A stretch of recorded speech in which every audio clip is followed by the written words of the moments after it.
Pero fue en el año de 1500 cuando inició la transición entre el mundo medieval y la Edad Moderna. La luz empezó a disipar las tinieblas.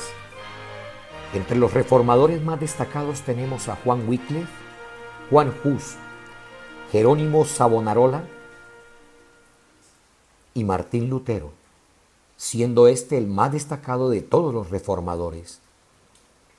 Cuando la luz penetró en el alma de Lutero, se hizo claro en su mente que el hombre es justificado únicamente por la fe, sin las obras de la ley ni los méritos de las buenas obras. Lutero había cuestionado abiertamente a la Iglesia por tales prácticas. Eran un escándalo, pues el perdón es la dádiva gratuita de Dios y no se puede comprar ni vender.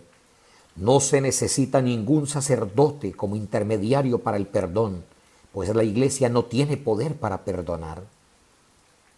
Lutero atacó todo el sistema de penitencias e indulgencias, y en sus 95 tesis escritas en latín, que colocó en la puerta de la iglesia del castillo de Wittenberg el 31 de octubre de 1517, marcó así el comienzo de la Reforma protestante. Inmediatamente Roma pidió a Lutero que se sometiera a la voluntad del Papa. Ante tal solicitud dijo: solo acepto la autoridad de la Escritura, y antes estoy dispuesto a morir o a ir a la hoguera o al exilio que ir en contra de mi conciencia. Roma lo citó para que se presentara ante la dieta imperial de Carlos V, y al ser interrogado y negarse a retractarse, la Iglesia lo declaró hereje y lo excomulgó. Debía ser encarcelado por el resto de su vida. Pero su príncipe amigo, Federico, el sabio de Sajonia, lo ocultó en el castillo de Warburg, y allí fue donde tradujo las escrituras del texto griego al alemán. Y fue así como la luz empezó a disipar las tinieblas.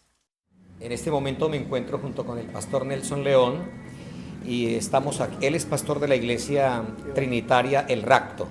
Y le quiero preguntar, pastor, ¿qué tan importante cree usted que es lo que la Reforma logró para el cristianismo de hoy? Pues para mí importante, para mí creo que es una grande bendición, primero que todo, ¿no? ¿Por qué? Porque tenemos la oportunidad de tener libertad de conciencia, porque antes no se podía realmente expresar, ¿sí?, lo que sentíamos. Al ver esa reforma, nosotros ahora podemos de pronto decir qué nos gusta, qué no nos gusta, ¿cierto? Y tenemos un libre, como llama, albedrío de exponer algo que nosotros en sí no podíamos hablar, ¿cierto? Ahora nosotros hoy en día podemos decir que estamos disfrutando de esa reforma, de esa libertad especial que Dios a través de este varón nos dio a nosotros, para nosotros poder expresarle a otros también que hay una oportunidad muy importante, que es el buscar a Dios a través de su palabra. Gracias, pastor, muy amable, interesante su respuesta. A usted, muchas gracias. Muchísimas gracias.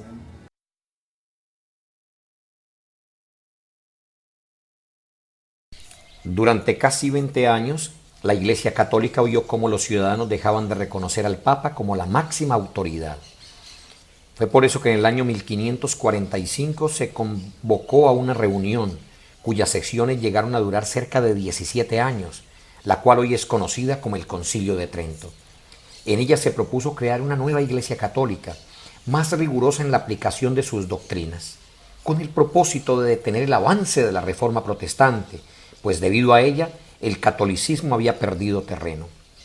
Este nuevo celo desató una persecución en Europa hacia los protestantes, los cuales se trasladaron hacia el Nuevo Mundo y se instalaron en América colonias de creyentes luteranos, calvinistas, presbiterianos, metodistas, entre otros. Es por eso que los antecedentes del protestantismo en América Latina se remontan a los primeros años de la colonización del continente. El desarrollo del protestantismo en América no fue fácil. Los tribunales de la Inquisición, la presión social sobre los nuevos conversos, unido a las persecuciones y linchamientos que se generalizaron en diferentes países americanos, hicieron que la difusión evangélica durante el siglo XIX fuera lenta y difícil. Pero el camino estaba preparado para que la luz pudiera brillar. Los padres fundadores de las naciones americanas eran en su gran mayoría anticlericales. Esto facilitó el camino para que el continente americano abriera finalmente las puertas a la libertad de culto. La vasta circulación que alcanzó la Biblia en los comienzos del siglo XIX y la abundante luz que de esa manera se esparció por el mundo pusieron al alcance de todos la palabra de Dios. Es por eso que hoy podemos decir que América es tierra de libertad. Las estadísticas han cambiado. A finales del siglo XX e inicios del siglo XXI, el protestantismo se encuentra en franco ascenso, logrando concretar una membresía importante en todos los países latinoamericanos. Entre los siglos XVIII y XIX se presentó una diversificación y multiplicación de denominaciones cristianas. Los movimientos religiosos más destacados son los luteranos, bautistas, metodistas, presbiterianos y los que se hicieron llamar discípulos de Cristo. Pero bien, ahora surge la pregunta: ¿y cuál es la postura actual de la Iglesia Católica hacia las iglesias protestantes? Bien, me encuentro aquí con el Padre Anderson, él es sacerdote de la Basílica Menor de Girón. Y quiero preguntarle, Padre, ¿cuál es la actitud de la Iglesia Católica hoy para con los protestantes? La Iglesia siempre ha tenido dentro de sus oraciones la unidad, siempre ha orado por la unidad. Y la unidad de los cristianos sobre todo va ligada no a sentarnos juntos, sino sobre todo al tema de hay que buscar la salvación de la gente. El tema de la unidad es un tema de preocupación del corazón, no solo porque la gente conozca a Dios, sino porque lo ame y porque se entregue a Él de corazón. Esa es la actitud que siempre ha tenido la Iglesia, la unidad, buscando la unidad en todo. Y el Papa Francisco siempre ha insistido mucho y ha hecho mucho hincapié la unidad de los cristianos. Gracias, Padre, muy amable. Bueno, vale. Siempre será fascinante hacer un recorrido a través de la historia de la Iglesia, para darnos cuenta cómo Dios ha obrado a través de todos los tiempos y ha conducido los destinos de su pueblo. Qué maravilloso fue cómo Dios obró a través de los pioneros, esos hombres reformadores. A pesar de las dificultades, llevaron adelante la comisión que Dios les había entregado. También es lindo poder ver cómo Dios había preparado a América para convertirla en una tierra de libertad, tierra en donde se pudiera predicar el Evangelio libremente, una tierra de libertad de expresión y de culto. Pero ahora es importante que nosotros podamos evaluar hacia dónde están los destinos, la inclinación del cristianismo en este tiempo. Se ha venido hablando mucho acerca de la importancia de la comunión, de la unidad entre las iglesias, del ecumenismo.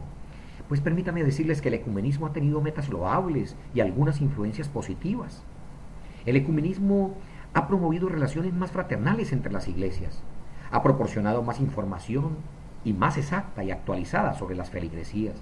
El ecumenismo ha hablado en favor de la libertad religiosa y de los derechos humanos y ha combatido contra los males del racismo. Todo esto, si lo analizamos y nos quedamos ahí, podemos decir que como una agencia de cooperación, el ecumenismo tiene aspectos muy loables y aceptables. Pero quiero invitarles en este momento para que podamos evaluar algunos aspectos que no son tan positivos. Los ecuménicos, por ejemplo, parecen dar por sentado que todas las iglesias deben unirse y señalan a quien no se una como quien está cometiendo un pecado capital, un pecado imperdonable.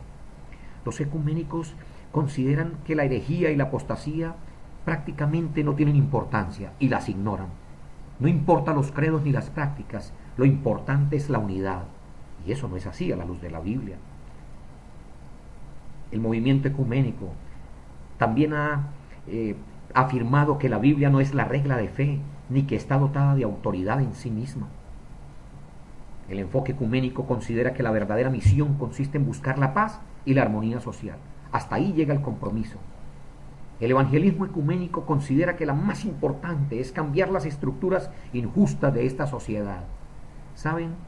Cuando yo miro el movimiento ecuménico con todas sus inclinaciones, me parece más estar viendo un colectivo socialista que favorece ciertas formas de igualdad de un Estado benefactor. Si bien es cierto que el Nuevo Testamento nos habla acerca de la unidad, también debemos reconocerlo, que esa unidad debe darse cuando está anclada en la verdad, una verdad fundamentada en el gozo, la fidelidad y la obediencia, sobre todo, a la palabra de Dios. ¿Cuál es la actitud de la Iglesia Adventista respecto al movimiento ecuménico? Pues bien, la Iglesia Adventista está muy encarrilada, muy encaminada por la comprensión profética. ¿Saben? Mirando hacia atrás, la Iglesia Adventista ve siglos de persecución y manifestaciones anticristianas del poder católico romano. Y si miramos hacia adelante, vemos la inminente unión entre el catolicismo y el protestantismo para ejercer un poder dominador y potencialmente perseguidor. Si miramos al presente, la Iglesia Adventista del Séptimo Día comprende que tenemos la misión de predicar el Evangelio para la salvación de la humanidad, que más importante, lo que la humanidad más necesita, más que comodidad y más que igualdad de derechos en esta tierra, es el conocimiento de un Dios Salvador que perdona los pecados y que está preparando un reino eterno para nosotros. La Iglesia Adventista se ve en el futuro no como una iglesia mayoritaria, sino como un remanente fiel. Y termino diciendo que la Iglesia Adventista, antes que buscar la unidad, quiere sostener la pureza y la integridad de la Iglesia, porque es más deseable eso que hablar de una unidad en medio de la mundanalidad y el error. Gracias.